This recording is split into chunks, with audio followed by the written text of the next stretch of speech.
bob champion yn beirniadu prif bencampwriaeth y ceffylau eleni, a gweddus iawn yw I gyfenw hefyd gan bod e'n edrych am bencampwr yn y prif gylch allan o'r ceffylau sydd o'i flanau. Y gorau o'r goreion sydd yma. Y rhai dath i'r brig mewn llaw, tan gyfrwy a gyrru. Dyna chi bob champion ar y dde yn wen y glistig-list. Rob, un peth sy'n sicr, mae wedi bod wrth I fodd ar cyfrifoldeb o feirniadu fan hyn leni. Yn glir I fi, yn glir oeddi mae wedi bod yn digon cyffyrddus, digon hapus, gair da pawb, mwynhau a pamlau. Pamlau.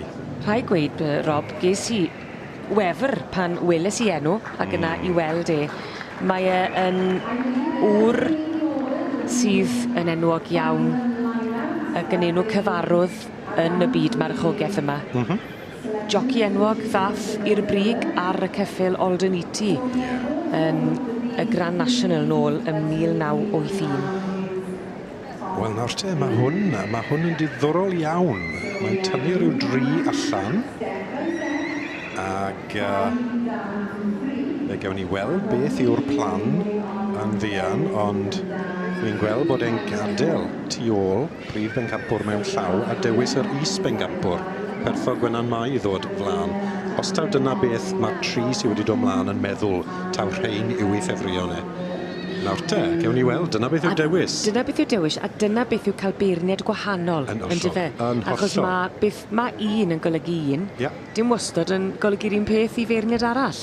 Yn bendant, mae hwn yn beth sydd gallu digwydd, a dyna beth mae fe moyn wneud, fe ddyle fe ddigwydd. Ond dim yn aml wyt ti'n gweld hwn. A mae'n sicrhau bod yn gystadleuaeth iach, bod yna bar o lygad ffres I bob un cystadleuaeth. Yn bendant, dyna beth sy'n digwydd amser mae yna bar ffres yn dod i'r cylch yn dyfe.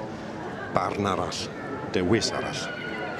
A barn y beirniad sy'n cyfri ar ddiwedd y dydd. Amesbury Champagne, y poni bach glas, poni bach di wrth gwrs, oedd yn bencampwr o dan gyfrwy. Cael sgwrs fach. Nawr te. Rhannu gwyn dar steward.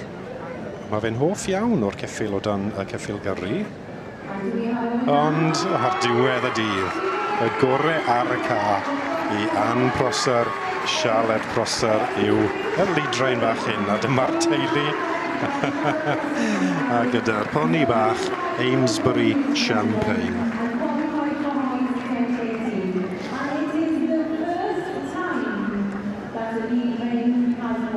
Mae rhaid gweud. Y tro cyntaf I lidrain fach I fod yn brif bencampwr y ca. Ac yn heiddi fe, mae'n disgwyl yn pictiwr fyna. Gofyn bod yr adran yn saff, drych ar y ceffyl bach hyn. Heledd, dyw hwn ddim yn mynd I symud, bydd y blentyn yn saff ar gefen hwn. Bob champion. Tynnu llun ar ei ffôn. Camera selfie bach bob. Ac y dangos beth mae'n meddwl iddo fe yn ogystal â'r person wedi feirniadu. Odi.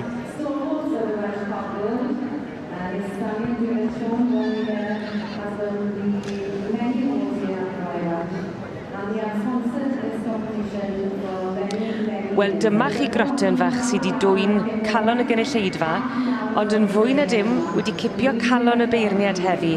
I ni gweld bob champion, yr enwog bob champion fyna yn y Crys Melyn, wedi bod yn beirniadu prif bencampwriaeth y ceffylau yn y sioe fawr yma yn Llanelwedd. A dyma chi y ceffyl ddath i'r brig, Amesbury Champagne, yn cael ei arwen gan Charlotte Prosser. Ac un peth sy'n sicr, mae bob champion wedi bod wrth I fodd yn beirniadu yn y prif gylch heddi.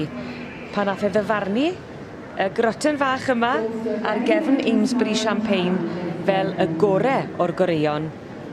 A'r ceffyl gorau yma eleni, fe dynodd lun ar ei ffôn symudol sy'n dynodi mawredd yr eiliad yma iddo fe yn ogystal ag i'r person sy'n derbyn y brif wobr yma.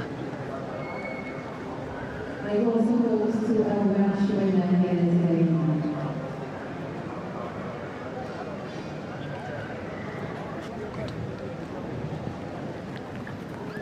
We also welcome the deputies of Lily Thomas, his wife Barbara, Johnny and Lydia Shepherd, presenting the government of the parents to the baby and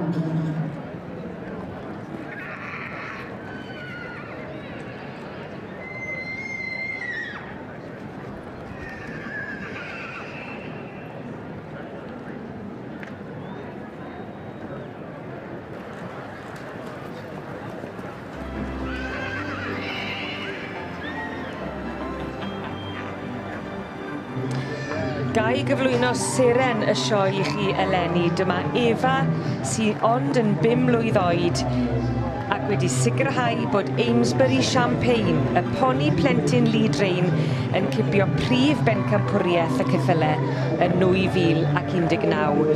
Yn beirniadu'r gystadleuaeth yma, oedd Bob Champion, ond dyma chi pencampwr eleni.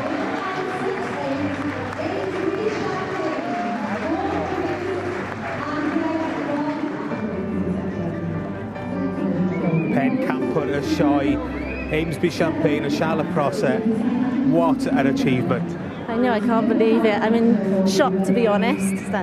It's just an amazing feeling. Tell us a little bit about Champagne, because it's a home-bred and home-produced pony. That's right, yeah. I bred her myself, broke her myself, produced her myself. She's very special. She's not going anywhere now after this. She can stay on the yard and be a broodmare at home. What about your young jockey, Ava? Ava, yeah, she's only 5. So she rides at the shows for me. She did amazing. The pony went amazing. And tell me, Ava, are you a happy girl? Yeah. Yeah? Was it a good feeling to win at the Royal Welsh? Yeah. Da iawn, arbennig. Mae llongyfarchiadau mawr. I'm sure you've got plenty of people waiting to congratulate you. Well done. Thank you very much. Thank you.